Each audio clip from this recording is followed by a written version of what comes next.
예수 그리스도의 부활은 기독교 신앙의 가장 중요한 기초입니다. 예수님의 부활이 있기에 예수님이 하나님의 아들이신 것과 예수님의 십자가 죽음도 대속의 의미를 지니게 되기 때문이죠. 실제로 초대교회 당시 복음을 전하고 가르칠 때에 예수님의 십자가 죽음보다 예수님의 부활을 더 중요하게 여기며 가르쳤다고 합니다. 바울은 고린도전서 15장 서두에서 이 부활의 역사적 사실을 분명하게 이렇게 가르친 후에 지금 죽은 자의 부활이 없다고 죽은 자의 부활을 부정하면서 예수님의 부활이 없다는 자들의 주장을 강력하게 반박합니다. 이 고린도 교회 안에 일부 교인들이 예수님의 부활을 부정하는 것은 헬라 철학의 이원론 때문입니다. 먼저 12절을 보면 그리스도께서 죽은 자 가운데서 다시 살아나셨다 전파되었거늘 너희 중에 어떤 사람은 어찌하여 죽은 자 가운데서 부활이 없다 하느냐. 이 고린도 교회 교인들 가운데서조차 죽은 자의 부활은 없다. 그들이 예수님의 십자가 죽음을 통해서 자신의 죄가 사함 받았다고 믿으면서도 죽은 자의 부활은 없다라고 이렇게 주장했다는 거예요. 당시 헬라 문화, 특별히 헬라 철학의 영향으로 영혼을 귀하게 여기는 반면에 육체는 감옥처럼 악하고 일시적인 것으로 여겨서 몸의 부활이라는 개념 자체, 이렇게 악하고 일시적인 육체, 죽으면 썩어 없어질 육체가 다시 부활한다는 개념 자체를 혐오했고 또 불필요하다고 여겼다는 것입니다. 또한 일부는 이미 우리가 이 방언의 은사 또 예언의 은사에 대해서 나누면서 자신에게서 이런 은사와 능력이 나타나니까 이미 영적으로 부활했다는, 자신들은 이미 영적으로 부활한 사람이라고 여기는 실현된 종말론에 빠져서 이런 주님이 다시 오시는 이 주님의 재림에 대한 종말론적인 소망을 경시 여겼다는 것입니다. 나아가 죽음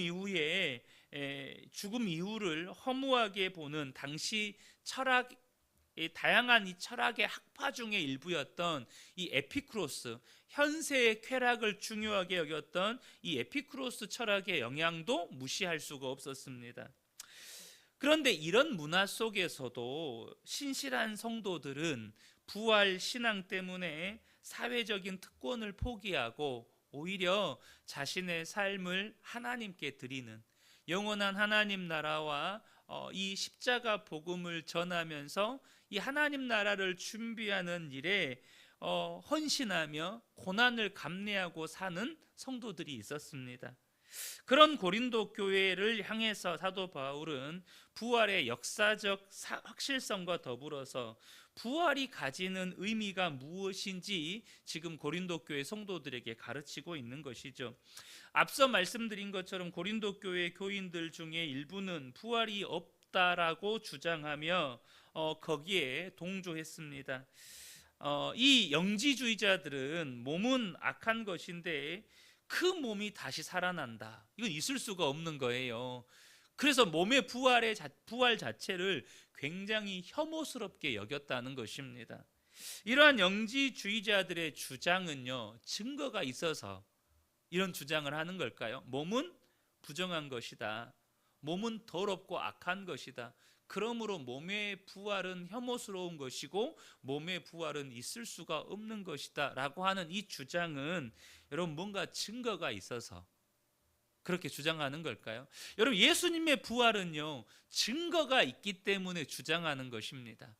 구약 성경에서부터 하나님께서 말씀하신 예언의 성취이고 동시에 역사적으로도 예수님의 부활이 분명하다는 수많은 증언들, 또한 실제적인 그 부활의 현장에 있는 증거들, 그러니까 부활의 증거는 차고 넘쳤다는 거죠. 오히려 예수님의 부활이 없다라는 주장의 근거가 없었어요.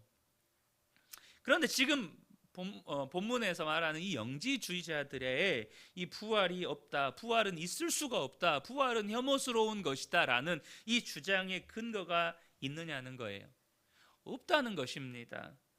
이러한 주장은 자신들이 알고 믿고 있는 것이 옳은 것이 되게 하려고 도리어 부활의 수많은 증거들을 부정하는 일이었어요.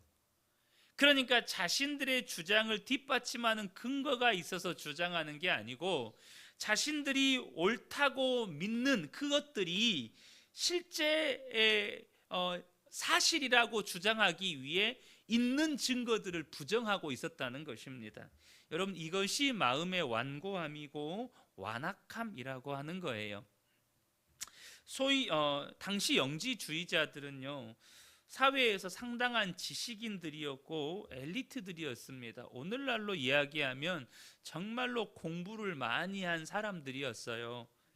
그런데 당시 그들의 주장의 근거는 실제로 역사적인 근거가 있거나 뭐 사람들의 증언이 있다거나 혹은 분명한 어떤 사건의 증거들이 있어서 그렇게 주장하는 것이 아니고 그들의 주장의 근거는 뭐냐? 자신들의 논리적이고 이성적이고 합리적인 그들의 사고였습니다.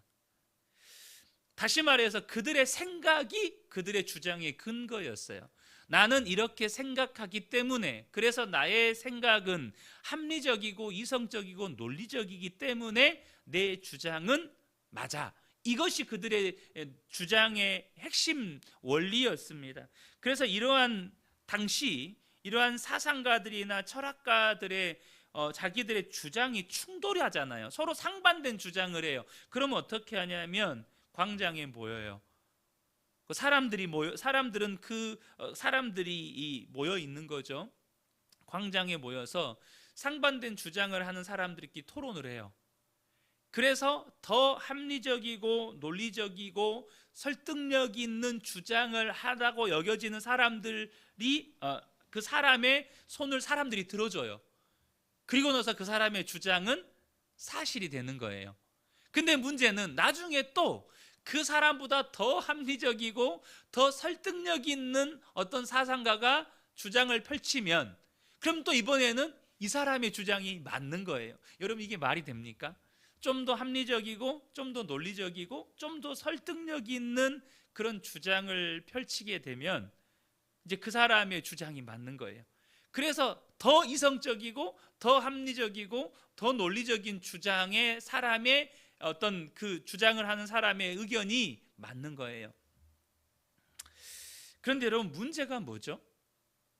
이러한 그 사람들의 주장이 가지는 한계, 문제가 뭐냐는 거예요. 고린도전서 2장 9절을 보면 기록된 바 하나님이 자기를 사랑하는 자들을 위하여 예비하신 모든 것은 눈으로 보지 못하고 귀로 듣지 못하고 사람의 마음으로 생각하지도 못하였다 함과 같으니라. 여러분, 하나님께서 우리를 위해서 예비하신 것들은요, 눈으로 보지 못하는 것들이래요. 귀로 듣지도 못하는 것들이에요. 심지어 사람의 마음으로 생각지도 못하는 일들이래요. 예수님의 부활, 아니 예수님의 성육신, 동정녀 탄생, 예수님의 십자가 죽음, 예수님의 부활. 여러분, 이 모든 것들은 사람이 생각할 수 있는 일이 아니에요. 그런데 그들의 주장의 근거들은 다 뭐예요? 사람이 생각하는 것들이에요. 사람이 이건 합리적이야, 이건 이성적이야, 이건 말이 되는 생각이야, 이것이 그들의 주장의 근거였다는 것입니다.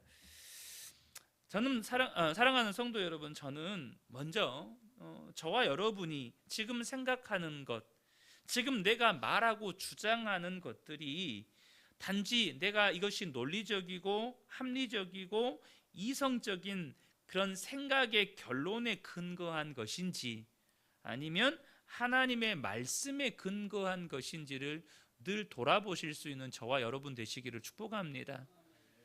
여러분, 우리가 생각에다가 근거를 두면요, 하나님이 우리를 위해서 예비하신 것들을 여러분 우리가 누리지 못해요.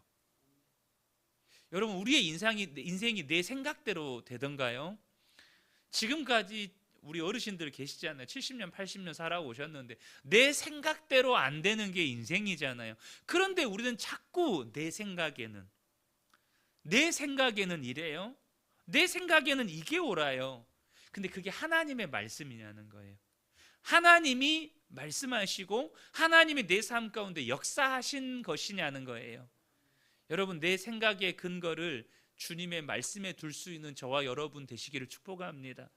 주님이 이걸 말씀하셨고, 그래서 말씀하신 대로 내 삶 가운데 역사하시는 일이라면 나도 거기에다가 내 생각의 근거를 두고 내 입술에 근거를 두고 생각하고 말할 수 있어야 한다는 거예요. 그게 믿음이라는 것입니다.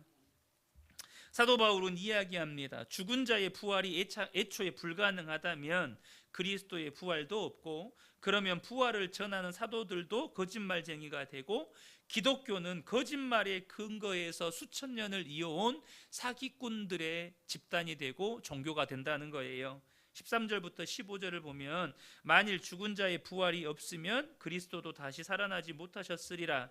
그리스도께서 만일 다시 살아나지 못하셨으면 우리가 전파하는 것도 헛것이요 또 너희 믿음도 헛것이며 또 우리가 하나님의 거짓 증인으로 발견되리니. 죽은 자의 부활이 없으면, 실제로 여러분 우리의 삶에 심장이 멎었다가 다시 살아나는 사람들이 있습니까? 없습니까? 있습니다.